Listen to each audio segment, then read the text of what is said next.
Assalamualaikum warahmatullahi wabarakatuh. Akan mengkaji bagaimana caranya kita bisa mendapatkan malam Lailatul Qadar di bulan Ramadan ini. Bagaimanakah caranya? Caranya adalah kita cek dulu iman kita. Bila tak ada iman, bila belum suci imannya, bagaimana mungkin akan kedatangan malam Lailatul Qadar? Marilah kita cek dulu iman kita. Iman kepada Allah. Jadi rukun iman yang 6. Yang pertama adalah iman kepada Allah. Mari kita cek bersama. Jadi yang dikatakan iman kepada Allah itu mestinya Allahnya sudah wujud, tidak gaib lagi. Yang dikatakan Tuhan itu lebih wujud daripada yang diciptakannya. Yang dikatakan Tuhan itu lebih hidup daripada yang diciptakannya. Yang dikatakan Tuhan itu lebih berkuasa atas ciptaannya daripada yang diciptakannya. Marilah kita cek masing-masing hati kita. Siapa yang jadi Tuhan? Allah apa kita selama ini? Selama Allah gaib di hati kita, selama Allah tak ada di hati kita, apakah itu sudah dikatakan beriman? Wong yang nyata, yang wujud, yang hidup, yang berkuasa di dalam hati kita masih makhluknya, masih diri kita. Dari sisi iman yang pertama ini saja tidak sinkron, tidak cocok imannya. Bagaimana mungkin kita berharap-harap mendapatkan malam Lailatul Qadar? Wong Allahnya masih gelap, Allahnya masih malam, Allahnya masih tiada, Allahnya masih gaib atas diri kita selama ini. Bagaimana mungkin kita akan mendapatkan malam kemuliaan 1000 bulan? Alhamdulillahirabbil alamin. Yang dikatakan iman itu adalah menyatakan apa yang selama ini kita imani.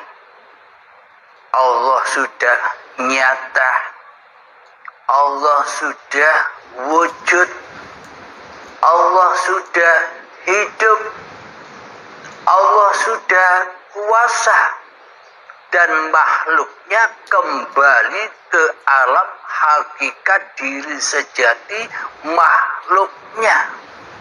Gimana manusia itu harus menempatkan dirinya? Manusia harus menempatkan dirinya ya di sebalik sifat wajibnya Allah, yakni sifat muhalnya Allah. Disitulah tempat kita.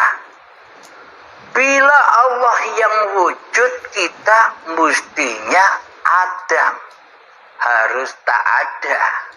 Bila kita yang wujud, Allahnya Adam, berarti kan kebalik. Iman kita kebalik. Mestinya kita harus jadi hamba, kok jadi Tuhan. Mestinya kita posisi jadi makhluk, loh kok jadi Khalik di dalam hati kita. Berarti iman kita belum benar. Bila iman saja belum benar, bagaimana mungkin kita mengharap-harap datangnya malam Lailatul Qadar? Jadi betulkan dulu iman kita. Iman kita semua betulkan dulu sesuai apa yang dibawa oleh Kanjeng Nabi Muhammad sallallahu alaihi wasallam. Yang di hati Kanjeng Nabi Muhammad sallallahu alaihi wasallam selalu bergema la ilaha illallah. Tiada Tuhan selain Allah. Muhammad Rasulullah. Kanjeng Nabi Muhammad hanyalah utusan Allah, bukan Tuhan, tapi utusan. Bila utusan itu harus ngikut, nurut kepada yang mengutus.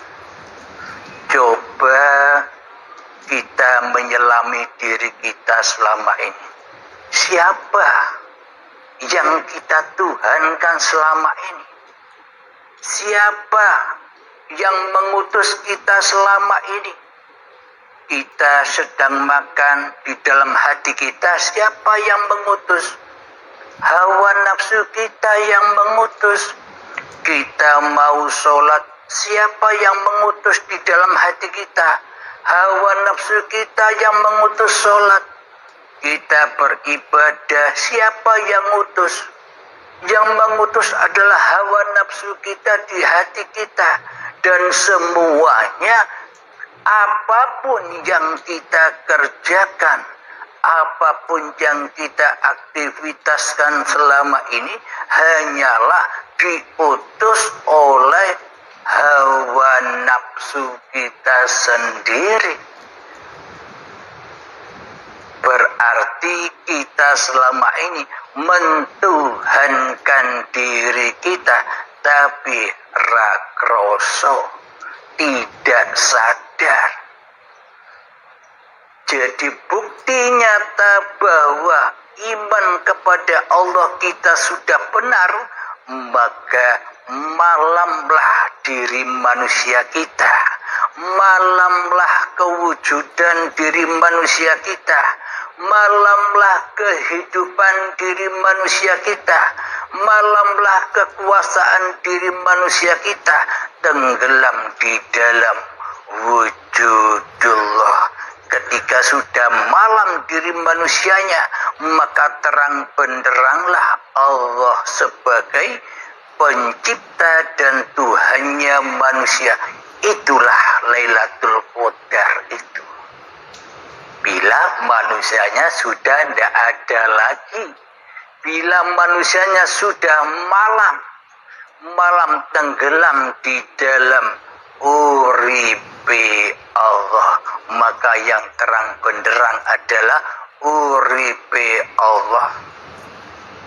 Inilah malam Lailatul Qadar. Bila imannya sudah benar, maka pasti akan mendapatkannya. Itu iman yang pertama.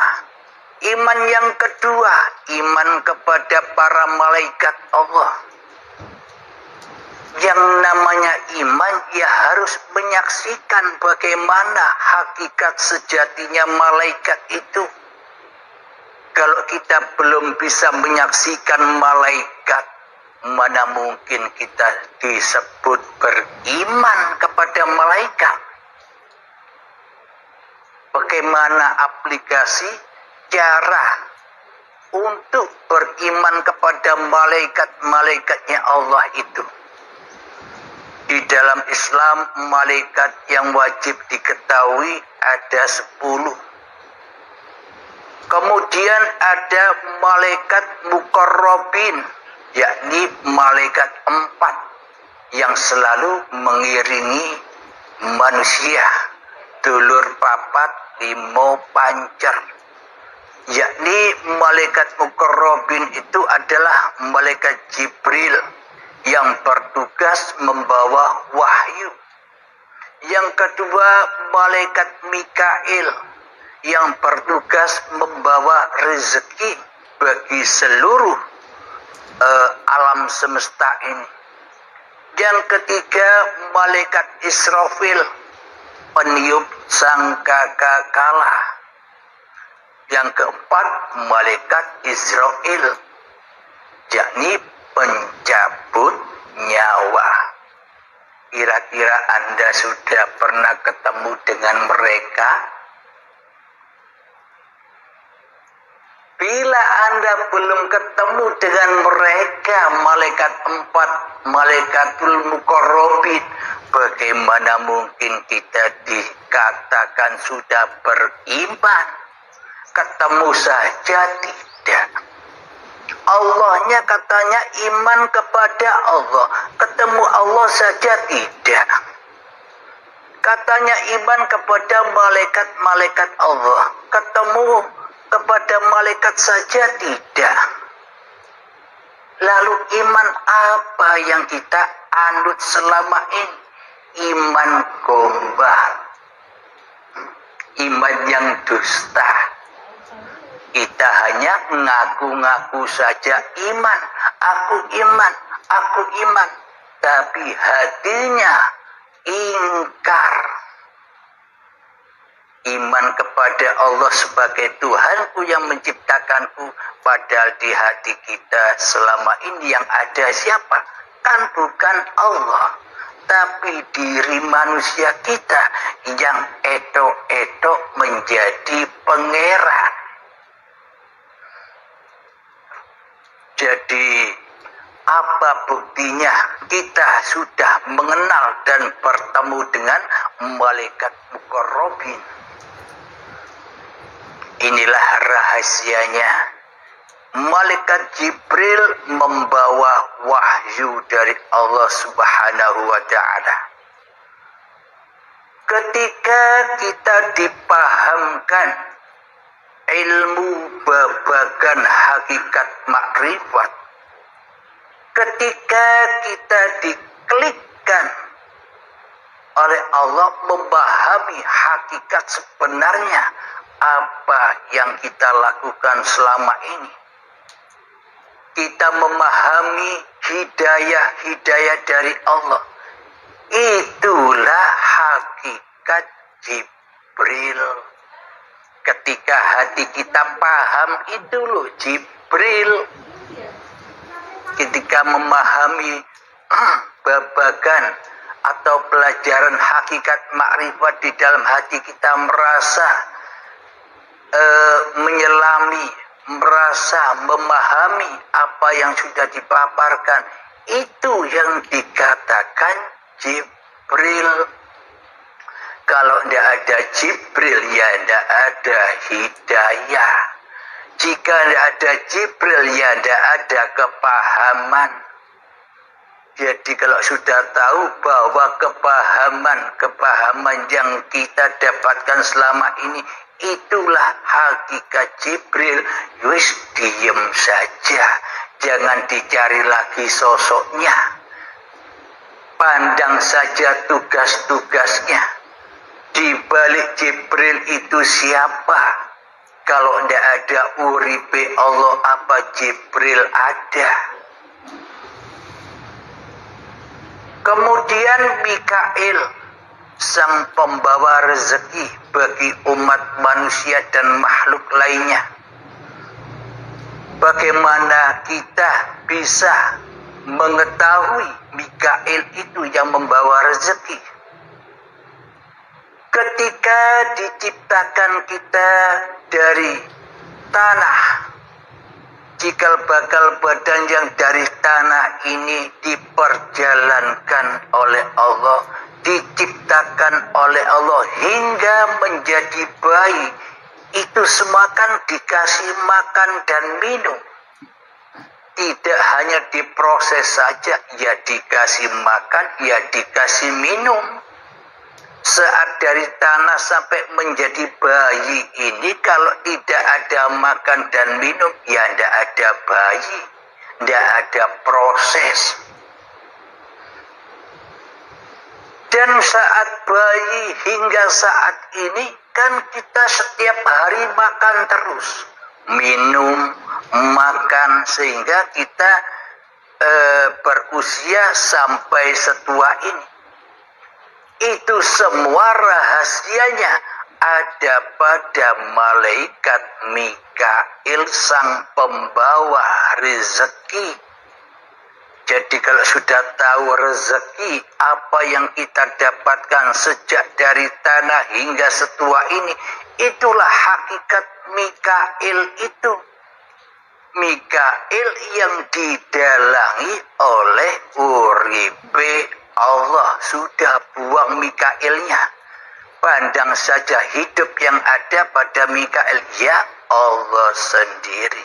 Uripe Allah sendiri. Jadi kalau begitu, Allah butuh makan dong.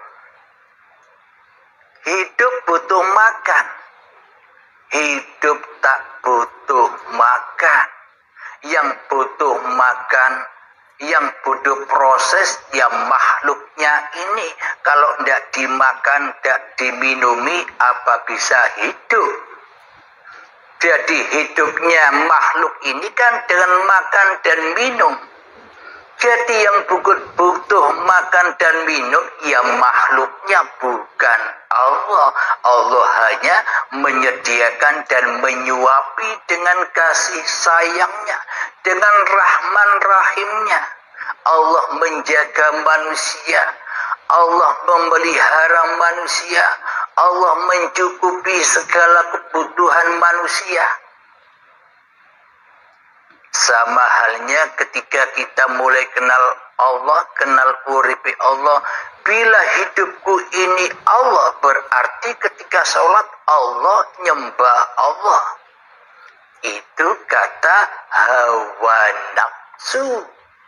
Bila hawa nafsunya masih kekeh jadi Tuhan, pasti pemahamannya begitu. Tapi bila hawa nafsunya rela, ridho kembali kepada Allah, maka tak ada yang bisa berbuat di alam semesta ini kecuali Allah, apapun itu.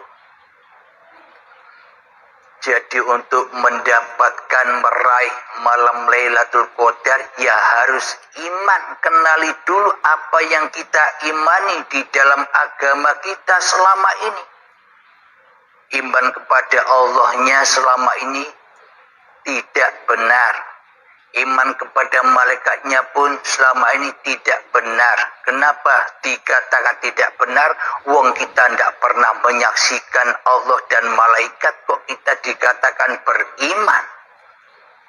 Yang namanya iman itu ya harus menyaksikan apa yang kita imani, ketemu langsung dengan mata kepala. Yang ketiga adalah malaikat Israfil, peniup sangkakala. Kapan itu berlaku? Itu semua berlaku ketika hari kiamat telah tiba. Hari kiamat Anda sekarang atau nanti. Kalau kiamatnya sekarang, yakni ketika Anda berbaiat, ya datanglah Israfilnya, peniup sangkakala pertama. Hancur leburlah hidup dan badan Anda, hancur leburlah kuasa dan kehendak Anda, hancur lebur semua langit dan bumi Anda, hancur kembali kepada Allah. Itu tiupan sangkakala pertama di dalam baiat. Kemudian tiupan sangkakala yang kedua, yakni setelah ditiup maka hari kebangkitan akan muncul. Maknanya bukan manusianya yang bangkit seperti yang digambar-gambarkan manusia. Maknanya yang bangkit adalah kesadaran di dalam bertuhan, bangkit dari linapsi menuju lillahi ta'ala, hanya Allah yang ada. Kalau linapsi kan hanya manusianya yang ada, hawa nafsunya saja yang ada, Allahnya goib. Akan tetapi ketika setelah berbaiat, maka bangkitlah imannya. Yakni bagaimana sih hakikat iman itu? Iman itu adalah ketika sudah malam diri manusiamu di hatimu, yang terang benderang di dalam hatimu sudah uripe Allah dewe. Inilah yang dimaksud malam Lailatul Qadar, hanya orang-orang yang sudah menyaksikan Tuhannya. Bagi orang-orang yang sudah menyaksikan malaikat-malaikatnya, maka datanglah malaikat yang keempat, Israel, yakni pencabut nyawa. Dicabutlah nyawa kita, maknanya kita sudah tidak jadi Tuhan lagi. Yang ada hanya uripe Allah. Apa sudah kita saksikan malaikat murkorobin di hati kita? Bila kita belum menyaksikan Allah, belum menyaksikan malaikat, berarti iman yang kita imani selama ini hanyalah dusta dan kepalsuan saja. Kemudian rukun iman yang ketiga, iman kepada kitab-kitabnya Allah. Selama ini kita hanyalah beriman kepada kitab-kitab yang di luar diri kita, yakni Al-Quran dan hadis. Bagi agama lain beriman kepada kitab-kitabnya masing-masing. Akan tetapi yang dimaksud beriman kepada kitab-kitab Allah di sini yang bagaimana? Bukan kitab yang di luar itu yang harus diimani. Maknanya kitab yang ada pada tiap-tiap diri manusia kita ini loh yang wajib kita imani.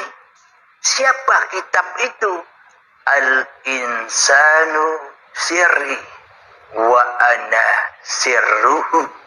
Maka bacalah kitab-kitabmu, bacalah sejarah-sejarah dirimu, bacalah asal-usul dirimu, agar nyata kewujudan Tuhanmu di hatimu yang selama ini menjadi penciptamu dan yang menguasaimu.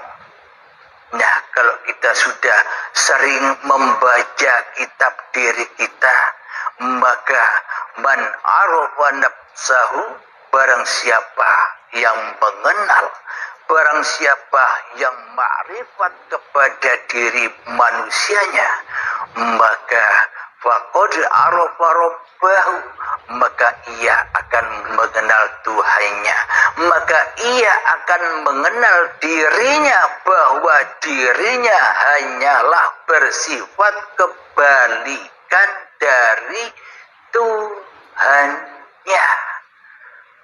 bukan Tuhan. Jadi kita ini kebalikan Tuhan. Bila Allah yang wujud, mestinya kita kan tak ada. Bila Allah yang berkuasa, mestinya kita kan tidak bisa kuasa apa-apa. Jadi pas klop dengan imannya para nabi dan rasul, dicontohkan, diabadikan di dalam Al-Quran. Muhammad, bukan kamu yang melempar, aku yang melempar.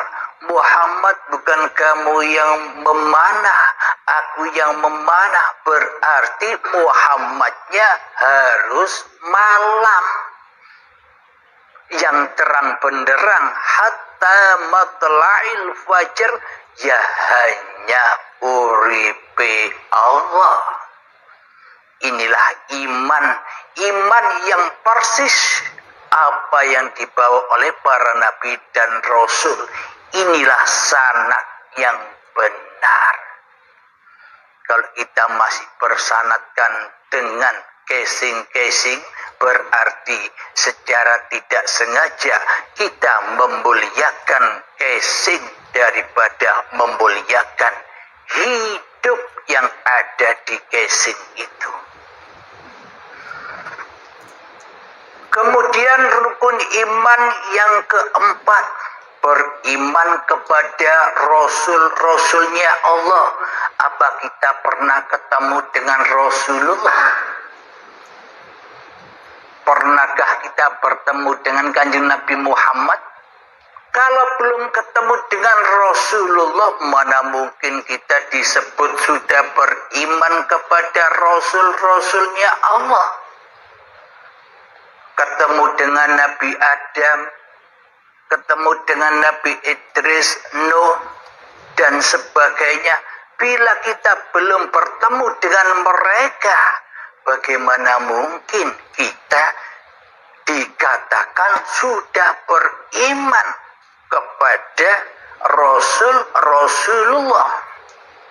Nah, kalau dibahas dengan bahasan syariat, ya tidak nyambung. Mereka sudah wafat semua. Babakan syahadat saja, bila dikaji secara syariat, ya tidak ada orang Islam di dunia ini. Kanjeng Nabinya tidak bisa disaksikan. Nabi Muhammadnya sudah wafat 14 abad yang lalu.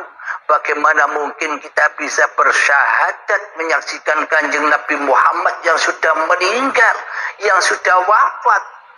Berarti setelah Nabi Muhammad wafat, tak ada orang Islam. Akan tetapi ini bukan babakan syariat tentang syahadat ini. Babakan tentang hakikatnya. Siapa hakikat Muhammad itu? Muhammad itu hakikatnya adalah badan-badan yang diciptakan Allah dari tanah. Inilah yang dimaksud Muhammad Rasulullah. Badan-badan seluruh manusia inilah hakikatnya utusan Allah. Badan-badan manusia inilah hakikatnya para khalifatullah. Tapi mayoritas manusia tidak mau jadi utusan Allah. Manusia mayoritas lebih demen, lebih cinta diutus iblis dan setan di dalam dadanya ketimbang diutus Allah. Karena yang dicintai, karena yang diagung-agungkan, karena yang didewa-dewakan di dalam hati kita selama ini kan diri kita sendiri daripada Allah. Nah, bila kita sudah menyadari bahwa setiap diri manusia itu adalah ciptaan Allah, dihidupi Allah, dikuasakan Allah, diperjalankan Allah, itulah yang dimaksud iman kepada utusan-utusan Allah nyata di hati kita. Jadi kalau belum nyata utusan-utusan itu bagi kita, mana mungkin kita disebut beriman. Jadi kita beriman itu ya harus menyatakan iman kita itu. Kemudian yang kelima, beriman kepada hari akhir, yakni hari kiamat. Bila kiamatnya besok, berarti orang-orang setelah Kanjeng Nabi Muhammad semuanya tak ada imannya. Karena apa? Karena kiamatnya besok. Kiamatnya saja belum datang, berarti imannya batal kepada iman kepada hari akhir. Wong hari akhirnya belum ada. Bila dikatakan beriman kepada hari akhir, hari kiamatnya harus nyata, harus jelas nampak. Maknanya apa? Hari kiamat, hari akhir itu hakikatnya ya ketika dibaiat itu loh, ketika berakhirlah kemanusiaanmu di hatimu, berakhirlah wujud kemanusiaanmu di hatimu, berakhirlah wujud hidupmu di hatimu, berakhirlah kekuasaan diri manusiamu di hatimu, hancur lebur kembali kepada lillah. Itulah hakikat kiamat. Jadi bisa dinyatakan. Kalau kita nunggu kiamat-kiamat yang di luar yang dohir itu, ya berarti sampai kapan kita bisa beriman kepada hari akhir? Hari akhirnya belum datang. Maknanya ketika kita sudah kedatangan syakaratul maut, ya kita dipaksa menyaksikan hari akhir kita saat syakaratul maut dengan paksa dan azab yang pedih. Alhamdulillahirabbil alamin. Semoga bisa dipahami. Jadi bagaimana mungkin kita dikatakan beriman kepada hari akhir atau hari kiamat, sementara diri kita, di hati kita belum ketemu kiamat. Hawa nafsunya masih merajalela, berarti iman kita selama ini iman yang palsu.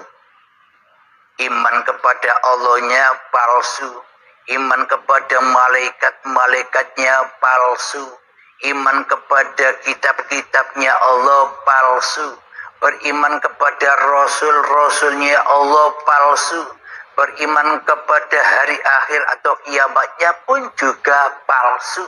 Bila di dalam hati kita menyangka semua keadaan itu datangnya besok, tidak nyata, goib, maka iman kita akhirnya ya hancur. Bukan iman itu namanya, tapi mensekutukan Allah. Karena di dalam hati kita tak kenal Allah, maka bagaimana mungkin kita bisa nyembah kepada Tuhan yang tak pernah kita kenali. Kemudian rukun iman yang keenam adalah beriman kepada qada dan qadarnya Allah, yakni beriman kepada kuasa dan ketetapan Allah yang ditetapkan atas diri manusia kita. Praktek di dalam kehidupan kita selama ini, kita banyak nelangsa, kita banyak menggerutu dengan ketetapan Allah yang sudah kita alami selama ini. Kita tidak terima ketika kita mendapatkan masalah, berarti kan belum ada iman. Kalau kita tidak menyadari bahwa apapun yang terjadi pada diri kita itu adalah qada dan qadarnya Allah. Berhubung manusianya belum kiamat, ya pasti balelo, ya pasti kufur kepada apa-apa yang sudah ditetapkan oleh Allah. Kita banyak kecewa di dalam kehidupan ini. kita banyak nelangsa, banyak sedih di dalam kehidupan ini. Karena apa? Karena kita selama ini yang jadi Tuhan ya diazab terus oleh Allah Subhanahu wa ta'ala. Jadi 6 rukun iman pondasi ini harus benar. Bila kita mengharap-harapkan malam Lailatul Qadar. Jadi malam Lailatul Qadar itu di mana? Saya bilang ya. Jadi bukan di malam itu. Bukan di malam yang gelap yang di luar diri kita. Itu malam Lailatul Qadar. Malam Lailatul Qadar itu ada pada dalam hatimu. Ketika dirimu sudah tak ada, ketika dirimu sudah malam kewujudan manusianya di hatinya, itulah Al-Qadar, yakni yang ada hanyalah uribe Allah. Itulah Al-Qadar. Maka apapun yang diperankan oleh Allah kepada hambanya ya manut wae, hambanya ya enjoy wae. Wong hambanya sudah jadi utusan Allah, diutus kemana-mana oleh Allah, diutus bangun tidur oleh Allah, diutus duduk oleh Allah, diutus berdiri oleh Allah, diutus mandi oleh Allah, diutus sholat oleh Allah, diutus makan dan minum oleh Allah, diutus bekerja oleh Allah, diutus naik kereta oleh Allah. Semuanya serba Allah. Karena yang sudah terang benderang di dalam hatinya hanyalah uripe Allah. Inilah ciri-ciri manusia yang sudah mendapatkan malam Lailatul Qadar.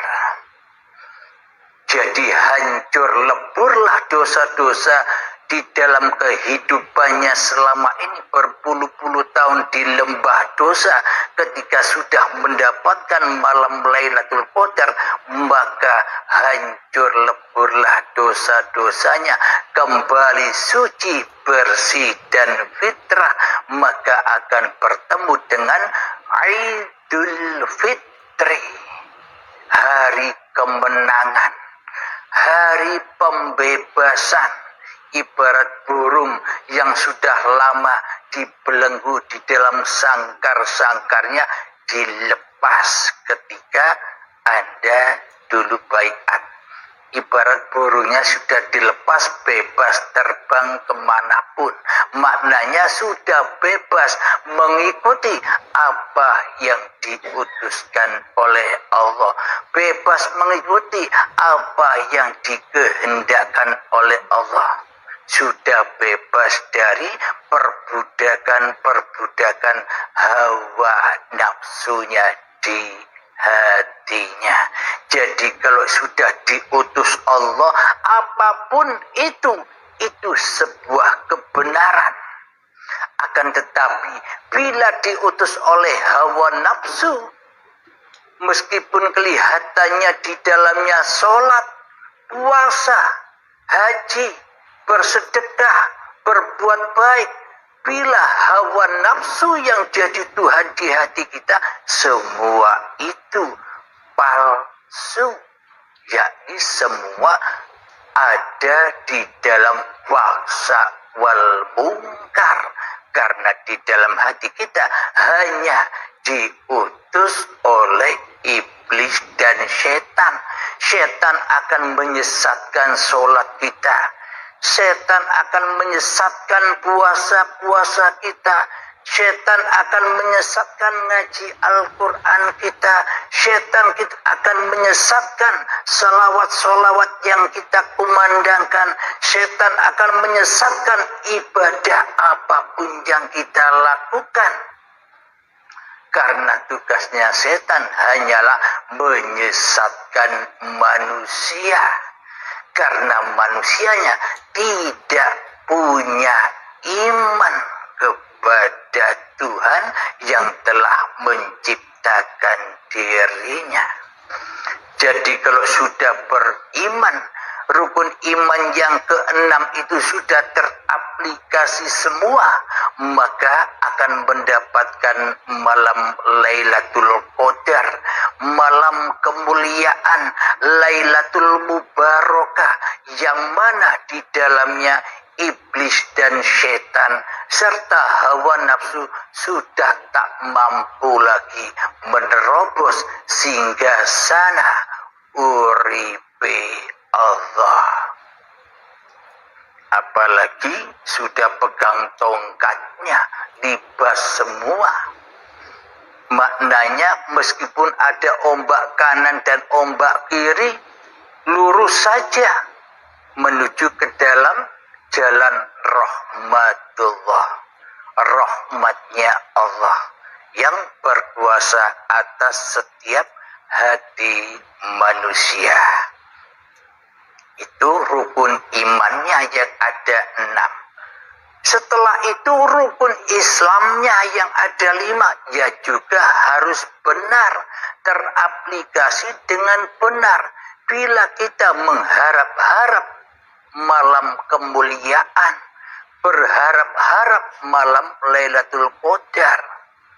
Jadi rukun iman yang kelima apa? Pertama, syahadat. Bagaimana mungkin kita bisa bersyahadat sedang rukun iman kepada Allah saja belum teraplikasi? Ya tak mungkin bisa syahadat, ya tak mungkin bisa menyaksikan Allah dan Muhammad Rasulullah, karena imannya belum dibangun. Berarti bila imannya belum dibangun, ya belum masuk agama indallah, agama Islam, agama yang selamat. Ya belum selamat Islam kita bila imannya saja belum benar. Maka wahai saudara-saudaraku dimanapun Anda berada, marilah ngaji dan belajar terus, cari informasi tentang iman ini. Jangan sampai kedahuluan ajal menjemput. Rukun Islam yang pertama, syahadat.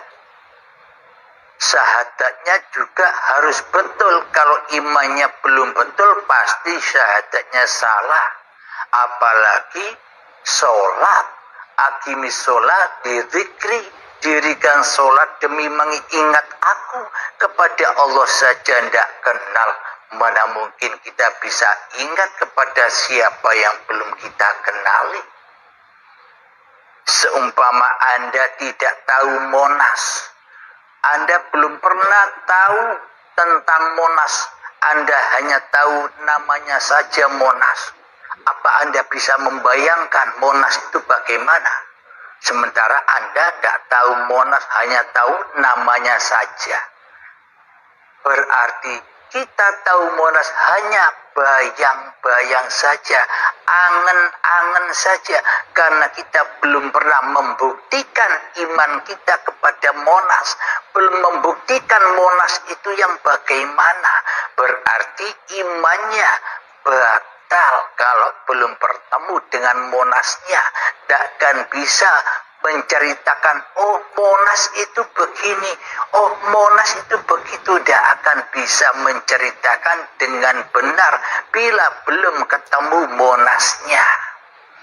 Bila kita hanya kata-katanya, ya salah semua cerita kita, karena hanya kata-katanya saja. Apalagi iman, bila iman ini hanya kata-katanya saja, kita belum menyaksikan, membuktikan sendiri iman itu yang bagaimana, ya akhirnya semua hanyalah angen-angen saja. Jadi rukun Islamnya tidak saya bahas, percuma, karena imannya saja belum benar, kan tidak bisa dibahas itu. untuk membahas rukun Islamnya, ya rukun imannya ya harus sinkron semua dulu. Maka kalau sudah sinkron semua rukun iman dan rukun Islamnya, baru nyatalah Lailatul Qadar itu. Baru nyatalah lillahi ta'ala yang ada di hati kita. Kalau semua belum nyata, pasti linapsinya yang jadi Tuhan, pasti hawa nafsu yang merasa mentuhani segala aktivitas yang kita kerjakan. Itulah ciri-ciri bila kita mau berharap, mengharapkan malam Lailatul Qadar. Mulai sekarang benahi dulu iman yang selama ini salah alamat, agar kita mendapatkan malam Lailatul Qadar itu. Raih malam Lailatul Qadar itu, jangan sampai kedahuluan ajal menjemput. Alhamdulillahirabbil alamin. Semoga yang sedikit ini bisa memahamkan kita semua, terutama saya pribadi juga sama-sama mengaji seperti kalian, tak ada bedanya. Semoga saya khususnya dan kita semua selalu diberi kepahaman, selalu di dalam rahmat Allah Subhanahu wa ta'ala. Amin ya rabbal alamin. Allahumma salli ala Sayyidina Muhammad wa ashghil zalimin bizzalimin. Allahumma salli ala Sayyidina Muhammad wa ashghil zalimin bizzalimin wa akhrijna min bainihim salimin wa ala alihi wa sahbihi ajma'in. Alhamdulillahi rabbil alamin. Rabbana atina fid dunya hasanah wa fil akhirati hasanah wa qina adzabannar. Wa sallallahu ala sayyidina Muhammad wa ala alihi wa sahbihi wa sallam. Walhamdulillahi rabbil alamin. Akhiru kalam. Assalamualaikum warahmatullahi wabarakatuh.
yang